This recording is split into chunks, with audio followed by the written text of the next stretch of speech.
gitu ya. Dia menikah lagi nggak apa-apa, dengan catatan laki-laki ini bisa membimbing kita ke arah yang lebih baik lagi. Selama satu keyakinan, insya Allah ketemu. Jadi jangan juga berjanji saya tidak akan menikah lagi gitu ya, karena saya agar bisa bertemu dengan suami saya. Bismillahirrahmanirrahim. Assalamualaikum warahmatullahi wabarakatuh. Waalaikumsalam warahmatullahi wabarakatuh. Ustazah, ana mau tanya, apakah surga suami terhalang oleh istrinya jika belum memuliakan istrinya? Yang kedua, Ustazah, apakah surga dan neraka itu takdir Allah, Ustazah? Syukran jazakallahu kasir. Wassalamualaikum warahmatullahi wabarakatuh. Waalaikumsalam warahmatullahi wabarakatuh. Baik, ini pertanyaan surga. Padahal akan kita bahas bulan depan, tapi nggak apa-apa. Surga itu Allah berikan untuk umat Nabi Muhammad seluruhnya. Kullu ummati yadkhulunal jannah illa man abah. Seluruh umatku akan masuk surga kecuali yang tidak mau. Bukan surga yang tidak diberikan, tetapi hamba Allah ini yang tidak mau. Maka kemudian para sahabat bertanya, siapa yang tidak mau ya Rasulullah? Maka dia menjawab, man ata'ani dakhalal jannah wa man asani faqad aba. Orang yang taat kepadaku dialah orang yang mau masuk surga, dan yang bermaksiat kepadaku dialah orang-orang yang tidak mau masuk surga. Siapapun yang bermaksiat kepada Rasulullah SAW, bermaksiat kepada Allah, maka berarti dia tidak mau masuk surga. Baik itu suami maupun istri, kalau tidak taat kepada Allah dan Rasulullah SAW, berarti dia tidak mau masuk surga. Artinya apa? Suami menzalimi istrinya, suami misalnya tidak memberikan hak istrinya, oh dia terhalang pasti. Karena Rasul sudah menyampaikan, yang taat kepadaku dia yang masuk surga, yang bermaksiat dia yang tidak mau masuk surga. Siapapun berarti, istrinya atau suaminya atau anak-anaknya gitu ya, kalau tidak taat kepada Allah dan Rasulullah SAW, maka dia orang-orang yang tidak mau masuk surga. Bukan tidak diberikan surganya, tetapi dia yang memilih untuk tidak mau masuk surga. Pertanyaan kedua, apakah itu takdir? Saya balik nanya, ini ada air susu, ini air comberan, kita disuruh milih, kita milih air yang mana? Susu. Disuruh milih kan? Milih susu dong. Terus ada yang milih air comberan. Kenapa kamu milih air comberan? Takdir. Nggak bisa. Sama halnya surga dan neraka. Allah itu sangat demokratis. Allah sangat demokratis, kata Allah, jalan menuju ke surga gitu ya, Rasulullah ya, jalan menuju ke surga dengan sesuatu yang kalian benci, dan jalan ke neraka dengan sesuatu yang kalian suka. Sudah dikasih bocoran nih sama Rasulullah SAW. Kita mau milih yang mana? Allah titipkanlah perangkatnya. Ada akal, ada pendengaran, ada penglihatan, ada mata hati dan seterusnya. Allah titipkan perangkat ini. Mau digunakan atau tidak? Sama halnya seorang bapak mencuri. Pak, kenapa mencuri? Takdir. Apakah bisa dikatakan takdir? Dia berhak memilih bagaimana mencari harta yang halal, dan dia bisa memilih. Kalau dia memilih yang haram berarti dia ke neraka, begitu seterusnya. Jadi tidak bisa dikatakan takdir. Saya ingat Umar bin Khattab pernah memukul seorang pria, lantaran pria ini ketika ditanya, kenapa kamu mencuri? Takdir. Dipukul sama Umar. Pria ini bertanya lagi, kenapa kau pukul aku? Takdir, kata Umar. Jadi bisa dijawab ya. Assalamualaikum warahmatullahi wabarakatuh. Waalaikumsalam warahmatullahi wabarakatuh. Sebelumnya Bu, saya ingin menjelaskan pengalaman hidup saya. Saya terlahir dari keluarga yang broken home. Ayah saya menikah lagi dan mempunyai anak. di dalam pernikahan bersama ibu saya. Jadi ayah saya lebih memilih istri barunya, meninggalkan ibu saya, menceraikan ibu saya. Dan pertanyaan saya adalah, apakah saya berdosa jika saya lebih memilih untuk menghindari orang-orang yang membuat saya sakit hati dan mengurangi komunikasi dengan mereka, termasuk ayah saya? Terima kasih. Baik. Ya, ketika ayah ibu bercerai, itu biasanya korbannya siapa? Anak. Yang sedih anak, yang sakit hati anak, gitu ya. Kenapa anak-anak diuji lewat orang tua yang berpisah? Karena Allah tahu anak ini akan kuat kalau diuji lewat orang tua yang berpisah. Terus bagaimana sikap kita kepada ayah atau orang-orang yang sudah menyakiti kita? Kepada orang tua kita harus hormat. Kepada orang tua kita harus tetap berbakti. Rasa benci jangan menghalangi kita untuk hormat pada orang tua. Memang yang mengandung ibunda kita, yang melahirkan ibunda kita, yang menyusui ibunda kita. Tetapi ketika kita dalam kandungan, nafkah itu yang ngasih ayah kita. Ayah kita lelah mencari nafkah. Ayah kita lelah mencari susu buat kita. Kenapa kita tidak mengingat itu? Anak tetap harus berbakti kepada kedua orang tuanya. Maka jika ada teman-teman yang mohon maaf di sini divorce, pisah gitu ya, tolong jangan tanamkan kebencian kepada anak-anak.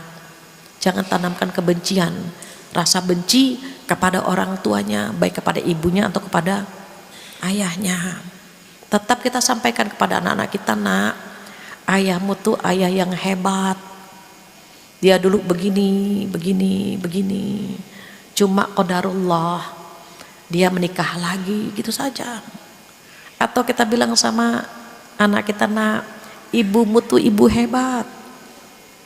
Dia mengandungmu, melahirkanmu, padahal dulu ayah tidak hadir di tengah-tengah ibumu karena ayah harus begini, begini dan seterusnya. Jadi bagaimana ibu itu mendidik anak-anak harus hormat kepada ayahnya, dan ayah pun demikian.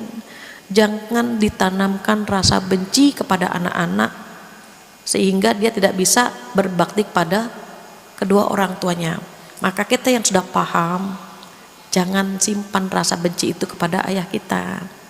Tetap mereka atau dia adalah ayah kandung kita, yang di dalam tubuh kita ada darah dagingnya juga kan gitu.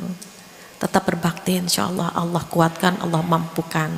Jangan menyimpan benci ya, insya Allah kepada ayah. Demikian jawabannya. Bismillahirrahmanirrahim.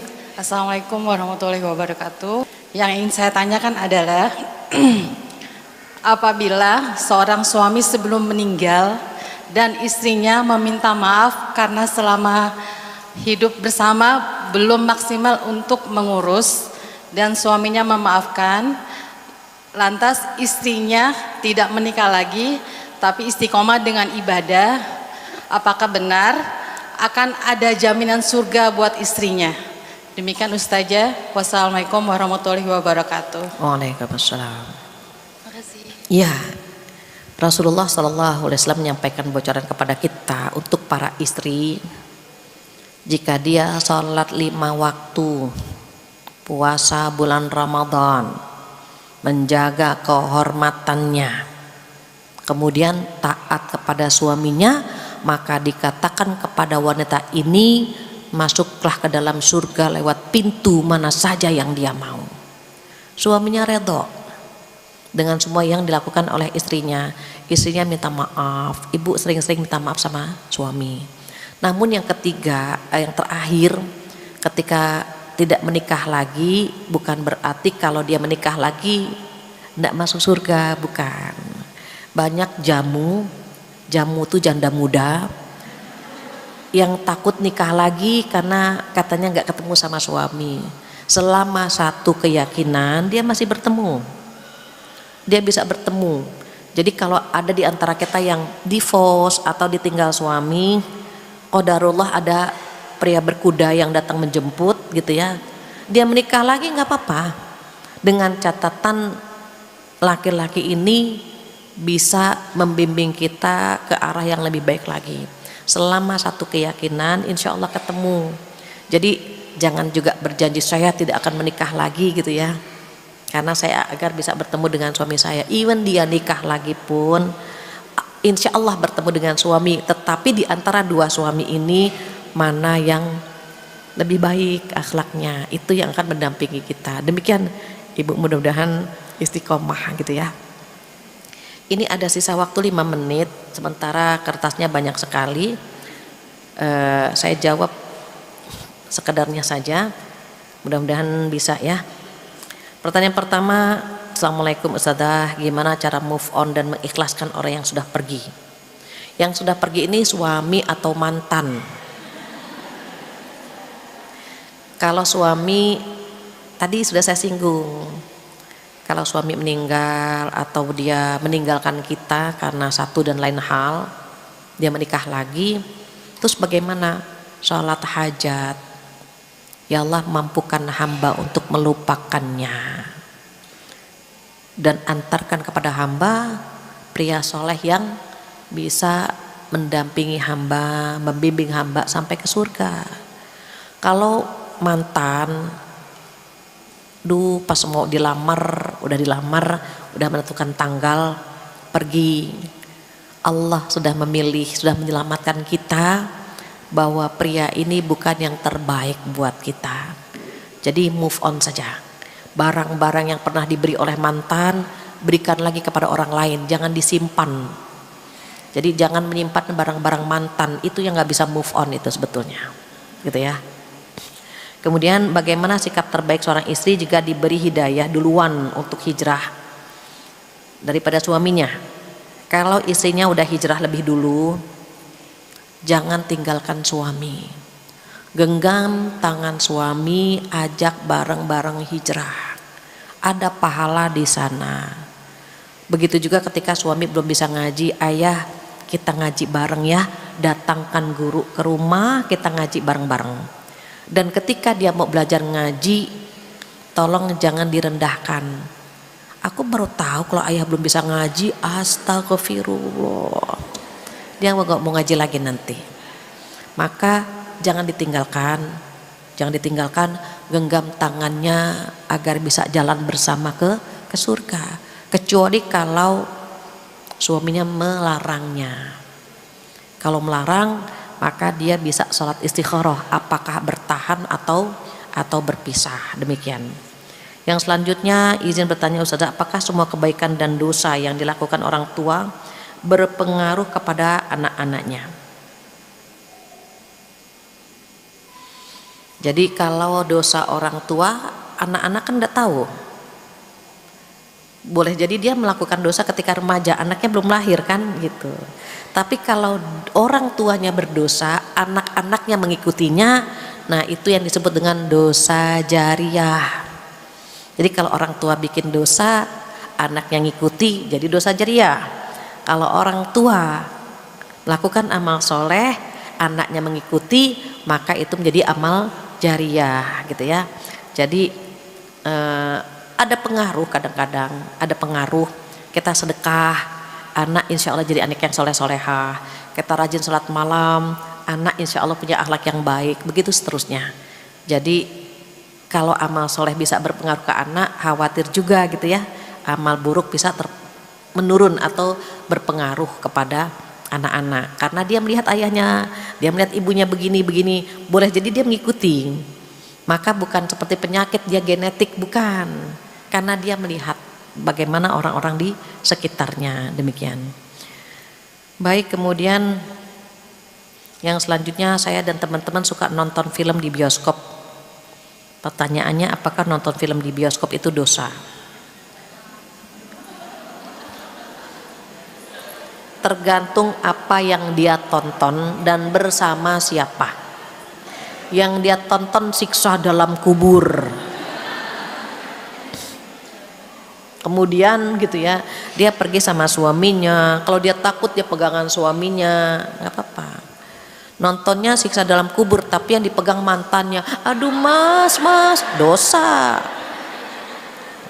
Namun kalau saya boleh saya sarankan, hindari tempat itu. Kenapa? Khawatir kita meninggal di tempat itu. Saya sudah tercuci otak saya ketika SD kelas 1 SD. Teman-teman nonton G30 SPKI kan wajib tuh, diwajibkan pada masa saya. Ibu mungkin belum lahir ya waktu itu. Saya sudah diwajibkan, saya izin sama ayahanda saya bilang apa? Almarhum itu kuat sekali. Enggak. Ayah wajib bisa bikin orang tinggal kelas, saya bilang. Gak apa-apa anak ayah tinggal kelas katanya. Yang penting ayah tidak mengizinkan anak ayah untuk ke bioskop. Saya dosa, kenapa sih anak kecil kelas 1 SD gitu ya, kenapa sih nggak boleh nonton ke bioskop? Apa jawaban ayah saya? Ayah takut anak ayah meninggal di sana. Nanti kalau meninggal kan nama ayah kesebut, telah meninggal dunia Siti Fatihah binti Khotib di bioskop gitu. Itu kecuci, benar-benar kecuci. Qadarullah, setiap mau masuk ke tempat itu ada saja halangannya, ada saja. Pernah abang itu kasihan, ayo Fat nonton, bawa uang ngepas, tiba-tiba di bioskop naik itu harga tiketnya. Akhirnya abang saya nonton sendiri, saya pulang ke rumah gitu. Jadi ada saja yang membuat saya enggak. Jadi baiknya kurangi saja ke tempat tersebut gitu ya. Tadi khawatir, kita nggak pernah tahu, desek-desekan ternyata nauzubillah kan gitu. Kurangi saja. Kemudian takut dengan hisab yang buruk itu hisab umur. Jika seorang ibu bekerja yang mana dari jam 7 dan jam 5 bahkan terkadang bisa sampai malam, meninggalkan anak gitu ya, zalim dengan anak dan suami. Ini pertanyaan panjang. Apakah ini juga termasuk uzon terhadap rezeki? Nah ini karena panjang ya, saya potong aja. Jadi kalau ada ibu bekerja dari pagi sampai malam gitu, meninggalkan anak dan suami redho, suami mengizinkan, kondisinya memang harus tukar peran ya. Kan sekarang banyak suami yang di lay off, banyak yang di PHK, kemudian ganti peran, suami di rumah, istri yang menjemput rezeki misalnya. Jika suami redho, anak-anak paham, minta redho mereka, insya Allah tidak berdosa, dengan catatan tadi ya, izin suami, kemudian tidak menimbulkan fitnah ketika dia bekerja. Satu hal, niatkan setiap langkah menuju kantor adalah ibadah, begitu. Terus kalau khawatir gitu ya, ini pertanyaannya, kalau saya resign saya khawatir karena saya tulang punggung 5. Saya tulang punggung ibu dan 2 adik saya. Iya, kalau memang dia menjadi tulang punggung dan kemudian suami redho, nggak ada masalah. Tapi kalau misalnya suami tajir melintir, ditanya sama suami, bunda mau kerja kenapa? Biar eksis, biar gini, biar gitu. Itu kan udah lurusnya, harus diluruskan niatnya ya gitu. Bun, memang yang ayah kasih kurang? Enggak sih, ya sudah. Bunda nggak usah kerja, ya lebih baik di rumah kan. Kalau suami sudah menafkahi semua, sudah terpenuhi, karena perempuan tidak wajib mencari nafkah. Dia cuma menggali potensi saja gitu, menggali potensi yang sudah Allah berikan.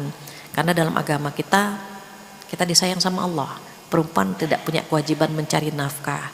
Ibu jika suami mencukupi, maka izin suami.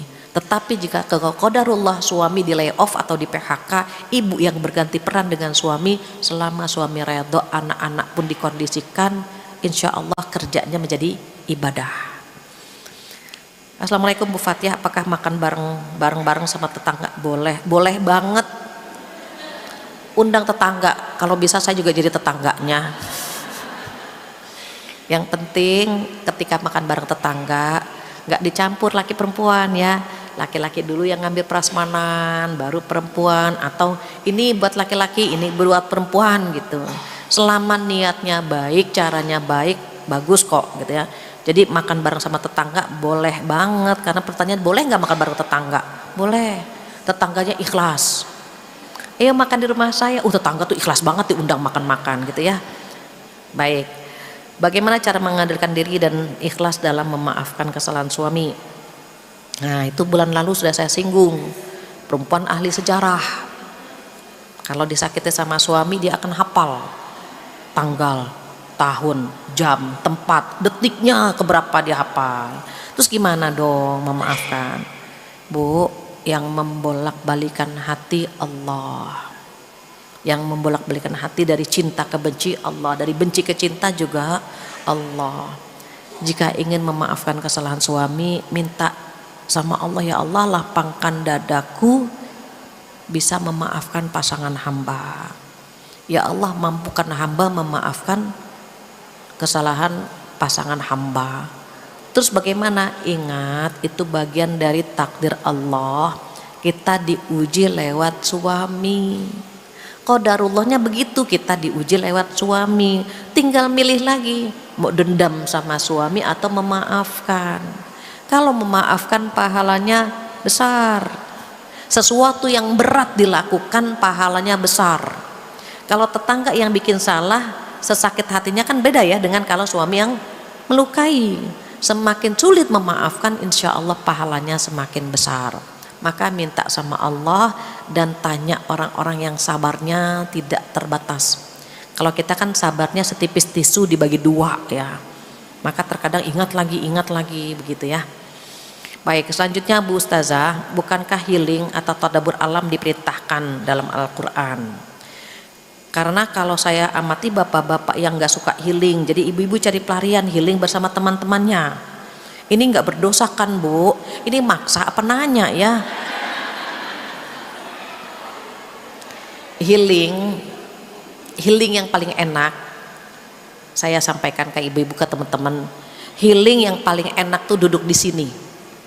Itu kata Ibnu Qayyim ya.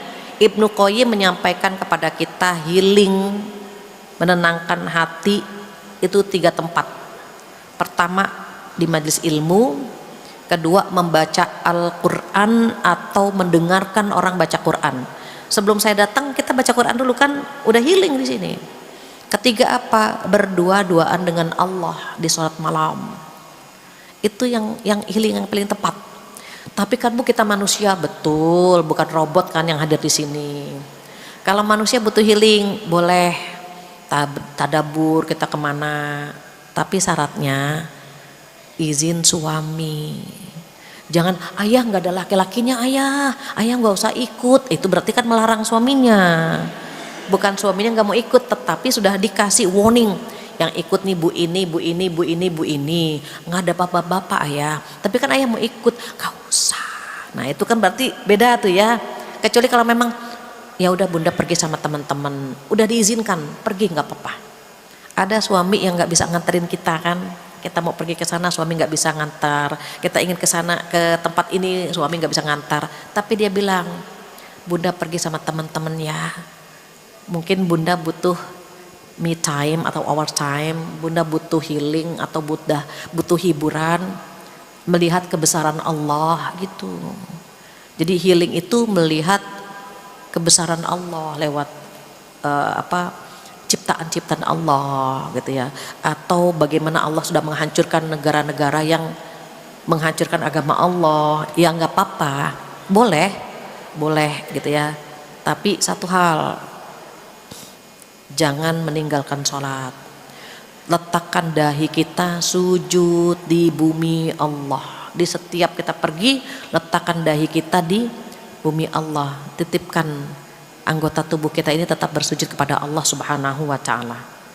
Baik, selanjutnya izin bertanya, saya anak dari kedua orang tua yang beragama beda, ibu Muslim dan ayah Kristen. Sampai saat ini saya masih belum bisa ikhlas dan masih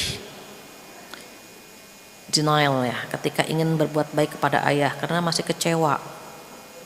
Bagaimana cara agar saya ikhlas dan redho agar bisa ke surga? Mungkin jawabannya hampir sama dengan yang divorce tadi. Kalau ibu Muslim ikuti ibu, alhamdulillah kita beragama Islam ikut ibu. Tetapi ayah kita pun wajib dihormati, wajib wajib berbakti.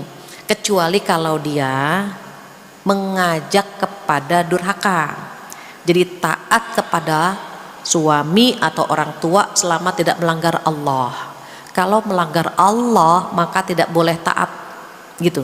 Nggak perlu taat kepada suami ataupun kepada orang tua jika melanggar Allah.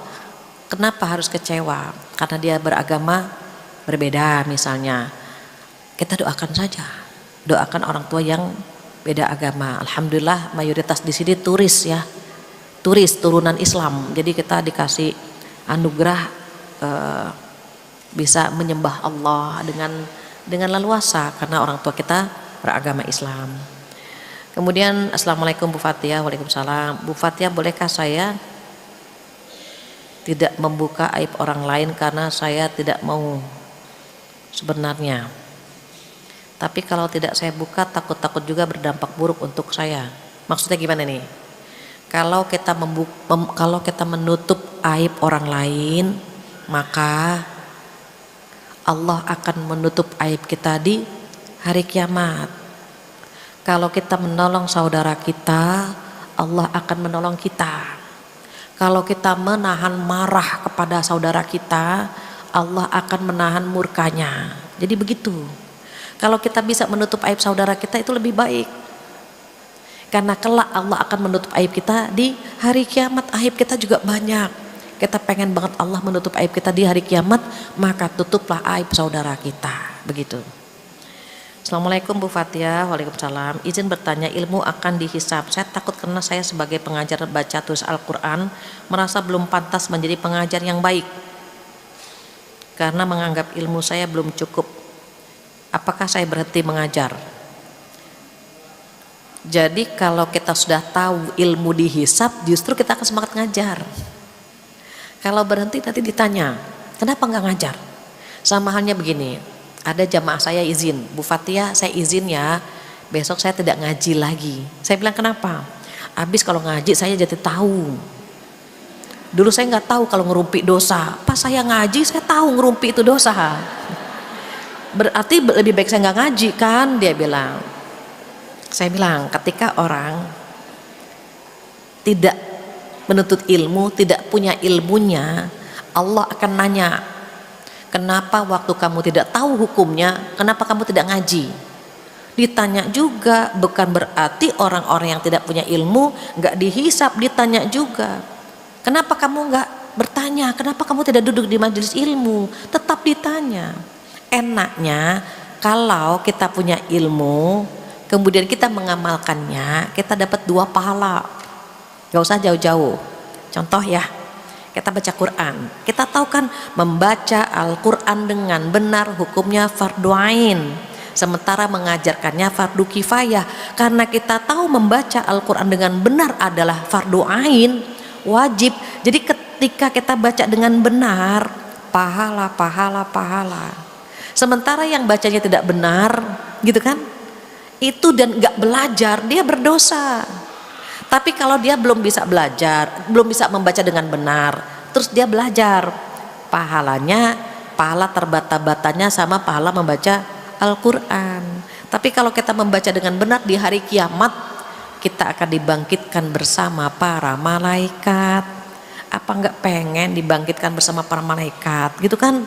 Jadi ya kita termotivasi bisa membaca Al-Quran dengan benar dan kita mengajarkannya. Apa kata Rasulullah? Khairukum man ta'allamal Qur'an wa 'allamah. Sebaik-baik kalian adalah yang belajar membaca Al-Quran dan mengajarkannya. Enggak pengen menjadi hamba terbaik, enggak pengen menjadi sebaik-baik umat. Karena kata Rasulullah, khairukum, sebaik-baik kalian itu yang belajar membaca Al-Quran dan mengajarkannya. Jangan berhenti. Berarti kalau berhenti ada kemunduran. Karena harusnya kita menjadi sebaik umat, akhirnya tidak jadi stempel tersebut diberikan kepada kita, begitu. Terus bagaimana? Tugas kita belajar lebih baik lagi, begitu. Tanpa meninggalkan pengajaran tadi, ya tetap mengajar jadinya. Kemudian ya, saya izin bertanya perihal pernikahan. Belakangan ini banyak selebgram dengan berbagai kasus dihubungkan pernikahan menjadi viral. Nah, entah cerai atau bahkan baru saja beberapa hari lalu ada kejadian KDRT. Pertanyaannya apa nih? insya Allah akan segera menikah, pasti ada rasa khawatir walaupun tetap istikharah. Menurut Ustazah, tanggapan kita harus bagaimana agar tidak memiliki kekhawatiran terhadap pernikahan, dan juga bagaimana caranya terus berusaha positive thinking. Baik, ini saya singkat ya. Orang yang belum menikah terkadang pikirannya kan macam-macam, dan orang yang mau menikah setannya juga banyak. Sebelum menikah kita begitu terpesona gitu ya, kemudian setelah menikah sebaliknya. Itu karena memang setan bermain dalam sebuah rumah tangga. Kalau pacaran karena haram, maka dibuat oleh setan indah, menyenangkan. Setelah menikah karena halal, maka dibuat oleh setan menjenuhkan, membosankan, menakutkan. Sehingga kalau kita perlu sholat istikharah, perlu minta pilihan sama Allah lebih lagi. Cari informasi tentang dia. Kenapa? Agar kita tidak salah memilih. Jangan takutnya diperbesar. Ada khauf dan ada roja, ada khawatir dan ada harapan. Itu harus seimbang, itu khauf dan roja itu. Boleh jadi ketika kita menikah justru hidup kita lebih bahagia. Kenapa? Kalau sudah nikah ibadah kita tuh gampang. Pegangan tangan pahala, bersolek pahala, ngobrol bercanda pahala. Beda dengan orang pacaran, bercanda dosa, pegangan dosa, gitu kan. Jadi dosa semua. Lebih baik mana? Ya lebih baik menikah. Jangan lupa sholat istikharah, semoga Allah memberikan yang terbaik. Terakhir Ustazah mau bertanya, bagaimana menyikapi anak-anak tak mau mendengar nasihat, seolah dia sudah tahu semuanya, padahal banyak hal yang belum tahu.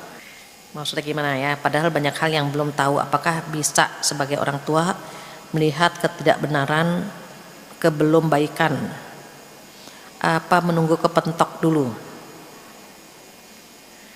Orang tua itu mengarahkan dan mengawasi. Jadi jangan biarin kepetok dulu nih gitu. Nggak, diarahkan, diawasi gitu ya, dibimbing, didoakan gitu. Jangan ada pembiaran melihat anak-anak melakukan kesalahan. Kenapa? Akan ada hisab. Kenapa kamu punya anak tidak dibimbing? Kenapa punya anak tidak diarahkan? Tugas kita menasehati, mendoakan, mengarahkan. Kalau sudah disampaikan ternyata anak tidak mengikuti kita, tugas kita selesai. Anak sudah nikah, dia punya tanggung jawab masing-masing. Yang ini sudah pergi misalnya di provinsi lain karena misalnya kos-kosan menuntut ilmu dan seterusnya. Kita tidak menatap mereka kan, tapi kita ingatkan, nak sudah sholat, nak jangan lupa murojaah, nak gitu. Kalau kita sudah mengingatkan dan anak tidak mengikuti, tugas kita selesai. Tugas kita gugur karena Allah meminta kita apa? A'udzubillahi minasyaitonirrajim. Ya ayyuhalladzina amanu qu anfusakum wa ahlikum nara. Wahai orang-orang yang beriman, jagalah dirimu dan keluargamu dari api neraka. Ibu sering-sering cium anak ya. Cium anak, rangkul anak, doakan. Kalau misalnya dia merasa benar, dia merasa tahu, peluk saat dia tidur. Pas tidur kita peluk, kita usap ubun-ubunnya, kita doakan, ya Allah lembutkan hatinya. Lembutkan hatinya ya Allah. Sebut namanya, doakan. Jangan merasa putus asa jadi orang tua. Kita kadang-kadang putus asa ya. Begini udah, begitu udah, terserah deh gitu. Apalagi emak-emak kalau udah bilang terserah, itu kacau itu tuh. Benar-benar tidak ingin tahu masalah anak. Padahal ingat lagi, semua akan dimintakan tanggung jawab oleh Allah Subhanahu wa taala. Demikian jam 11:15 saya rasa cukup sekian. Mudah-mudahan apa yang kita dapatkan bermanfaat dan mudah-mudahan kita dimampukan mengamalkan apa yang Allah sampaikan, dan semoga kalau Allah kumpulkan kita bersama anak cucu kita di surganya. Demikian, jika ada kesempurnaan milik Allah, kekurangan dari saya mohon dimaafkan, dan mudah-mudahan kita bertemu lagi bulan depan dengan keimanan yang lebih baik. Subhanakallahumma wa bihamdika asyhadu an la ilaha illa anta astaghfiruka wa atubu ilaik. Wabillahi taufiq wal hidayah. Assalamualaikum warahmatullahi wabarakatuh.